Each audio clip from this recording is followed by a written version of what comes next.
Olá pessoal, espero que todos estejam bem.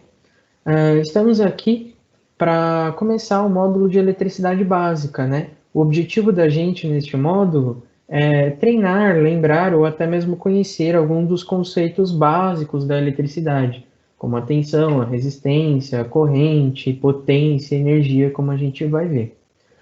São conceitos básicos, mas que norteiam a gente dentro dessa área da eletricidade. E vocês vão ver muito e utilizar muito esses conceitos, mesmo que indiretamente, durante todo o curso. Então, para começar, vamos falar um pouquinho sobre o que é tensão, corrente e resistência. Alguns desses conceitos a gente vê durante o nosso dia a dia, mas não sabe exatamente o que ele representa. Então, vamos ver agora o que cada um deles significa. Aqui a gente tem dois exemplos de sistemas, né, que estão equilibrados. Por que eles estão equilibrados? Aqui a gente tem dois recipientes abertos, isso é importante, portanto eles vão ter a mesma pressão, tá? Então a pressão não vai fazer influência aqui, a pressão do ar, né? E a gente tem duas colunas de ar, ou de ar não, desculpa, de água, da mesma altura em cada um dos recipientes. O que vai acontecer com essa água? Ela vai fluir para um dos lados?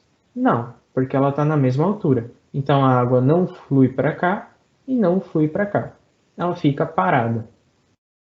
E aqui é a mesma coisa, né? Vamos supor que a gente tem uma marcação nessa corda e os meninos têm todos a mesma força. Então todos eles conseguem puxar a mesma força. O que vai acontecer com essa marcação? Ela vai se deslocar para cá ou para cá? Não. Como todos eles têm a mesma força, esse sistema vai ficar parado. Então a corda vai ficar estática ali onde ela está, né? Isso, lógico, só na teoria, porque sempre acontece. As pessoas têm forças diferentes, aqui a altura da água nem sempre é a mesma, mas sempre os sistemas buscam o equilíbrio. Então vamos ver agora nesse segundo caso, onde a gente não tem mais esse mesmo equilíbrio. Então aqui, ó, a gente tem um recipiente, né, que está mais alto do que o outro. O que vai acontecer com essa água?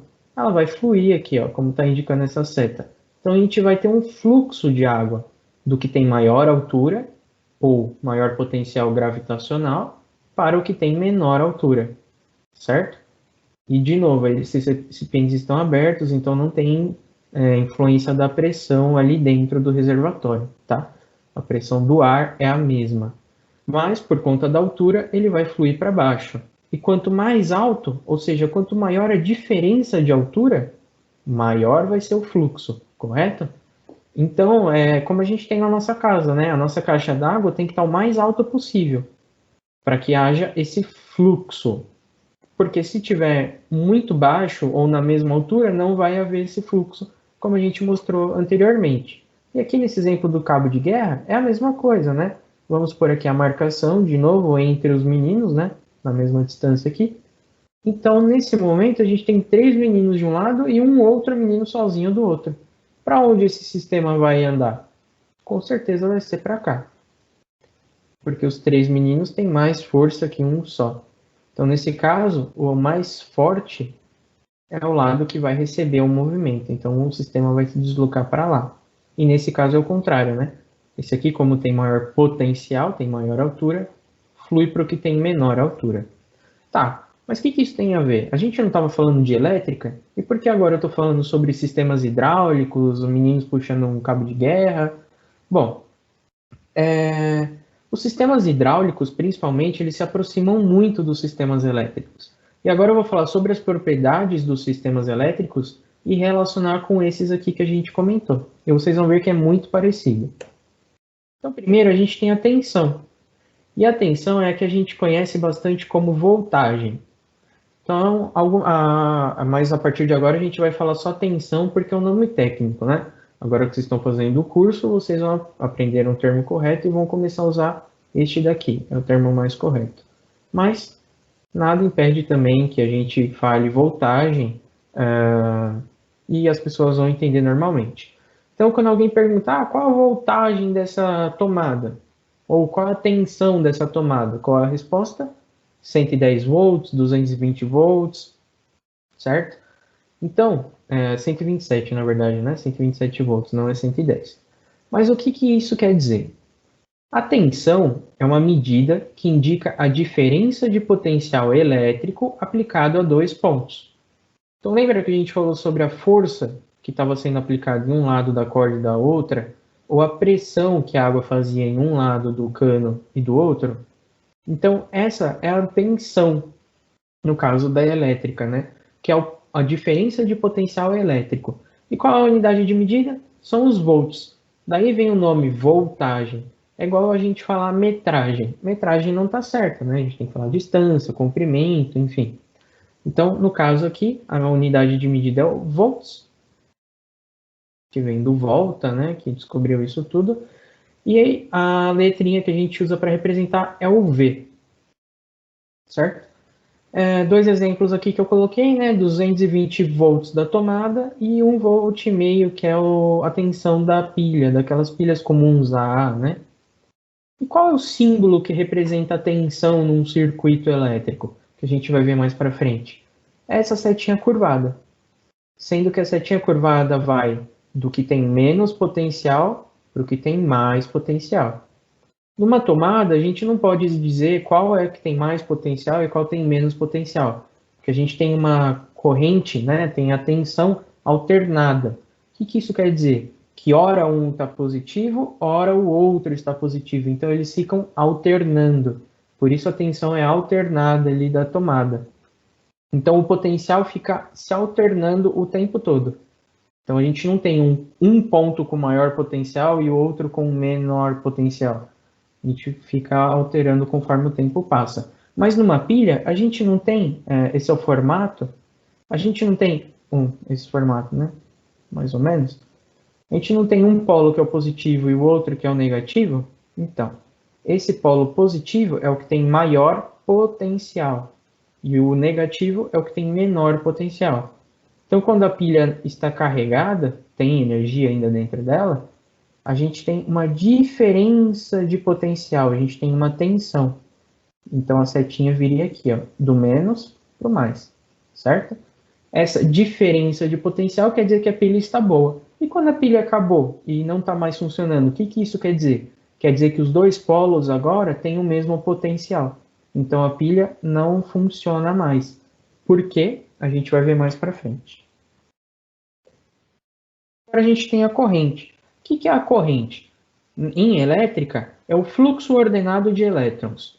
Ou seja, dentro de um fio metálico, a gente tem vários elétrons, né? Eles ficam lá desordenados, normalmente. E quando a gente coloca eles num circuito, ou seja, injeta energia elétrica ali, liga numa fonte de tensão, a gente tem esse movimento dos elétrons. Então, eles vão se enfileirar, né? Vão ficar retinhos aqui e vão começar a fluir em um sentido. Em qual sentido? Da mesma forma que o anterior, do maior potencial para o menor. Certo?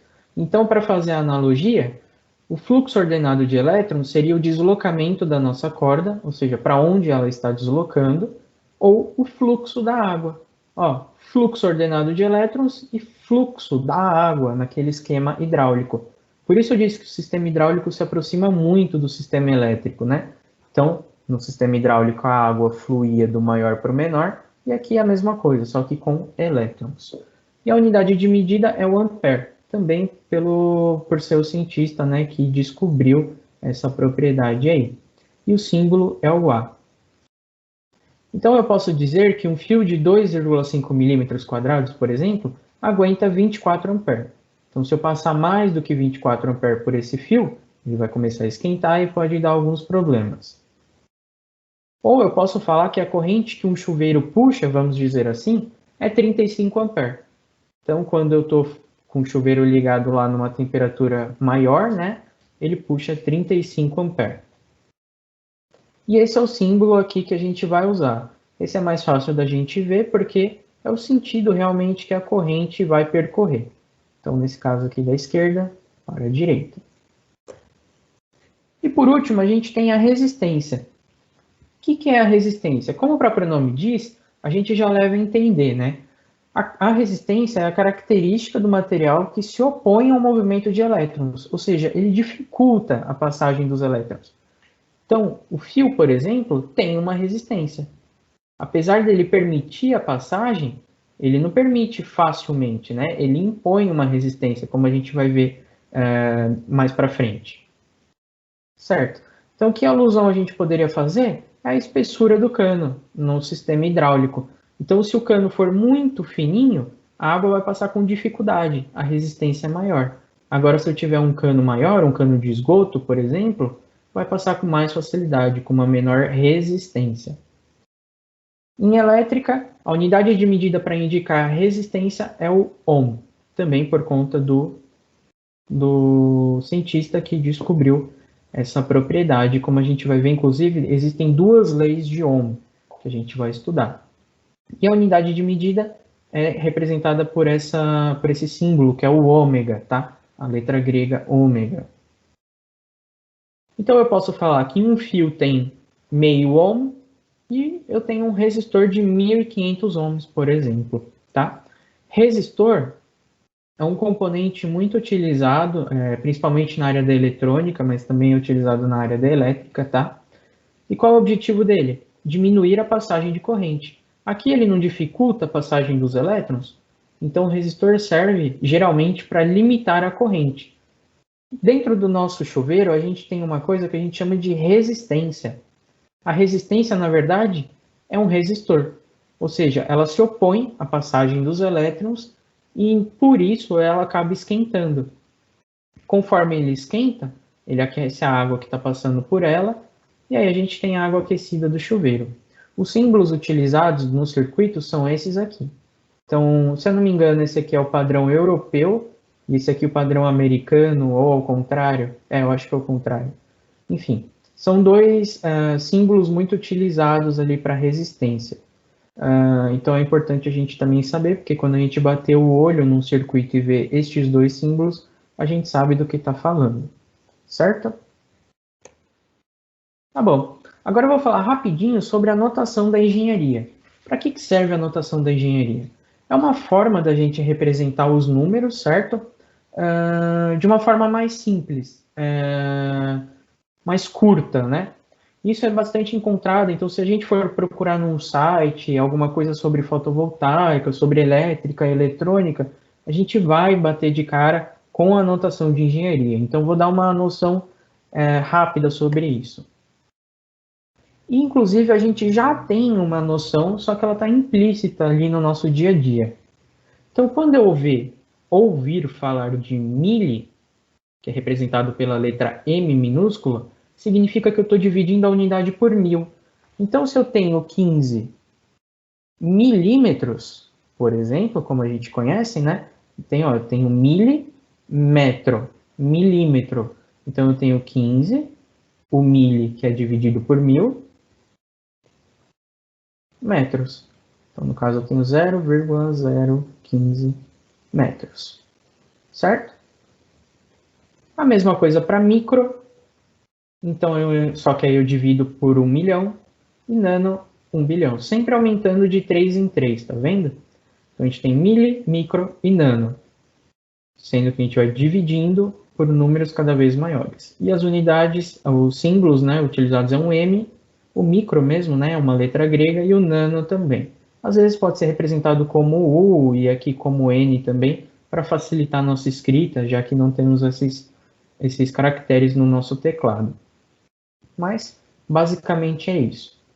E assim como a gente tem unidades para representar números muito pequenos, como esses, a gente também tem para aumentar, representar números muito maiores. Aqui também, ó, nano vem, por exemplo, nanotecnologia, vem daqui, porque é uma tecnologia muito pequena, certo? Bom, deixa eu apagar aqui. Então a gente tem aqui quilo, mega, giga e tera. Esse talvez seja mais conhecido por nós, né? Quilo, por exemplo, de quilograma. Então eu tenho ali um pacote de 5 quilos. Tá vendo? A gente fala 5 quilos ou 5 quilogramas, que seria a forma mais correta. Então a gente tem 5.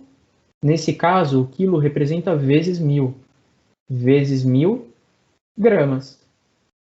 5 vezes 1000, 5.000. Então, a gente tem 5.000 gramas. 5 quilos equivale a 5.000 gramas. E a mesma coisa para o mega, só que ele vale 1 milhão, giga, que é 1 bilhão, e tera, que é 1 trilhão. 1.000, milhão, bilhão, trilhão, 1 trilhão. Então, aqui a gente tem os megabytes, os gigabytes ou os terabytes, né? Que a gente encontra em nosso dia a dia, por exemplo, nos computadores, certo? Aqui eu dei alguns exemplos, né, de onde a gente pode encontrar essa notação e de quanto vale. Então, se eu achar alguma coisa que tem 1 kV, o que isso quer dizer? Que eu tenho 1 vezes 1000, porque o quilo é 1000, né? Como a gente pode ver aqui. Quilo é vezes 1000. Então, 1 kV é 1000 volts. 2,5 megawatts. Então, eu vi lá um sistema fotovoltaico de 2,5 megawatts. Ou um sistema, uma cidade produz 2,5 megawatts em um determinado tempo. O mega, vamos voltar para ver quanto é que vale, é 1 milhão. Então, é 2,5 vezes 1 milhão, que dá 2,5 milhões, né? Ou 2 milhões e 500 mil watts. Da mesma forma, eu posso ter um circuito ali que consome 150 mA. Então, 1000 é dividido por 1000. 150 dividido por 1000, eu tenho 0,15 ampere. Certo? Só alguns exemplos rápidos para vocês entenderem um pouquinho sobre a notação de engenharia, porque de uma forma ou de outra, ela vai aparecer, mesmo se for num texto que vocês estiverem lendo, ou quando forem pesquisar alguma coisa na internet sobre esses assuntos de eletricidade. E assim eu encerro essa aula, essa primeira aula nossa. E na aula seguinte a gente vai começar vendo a primeira lei de Ohm. Como eu tinha comentado, são duas, tá? Então na próxima aula a gente vê a primeira lei de Ohm. Agradeço a atenção de todos e precisando de algum apoio, alguma ajuda ou alguma dúvida, é só chamar.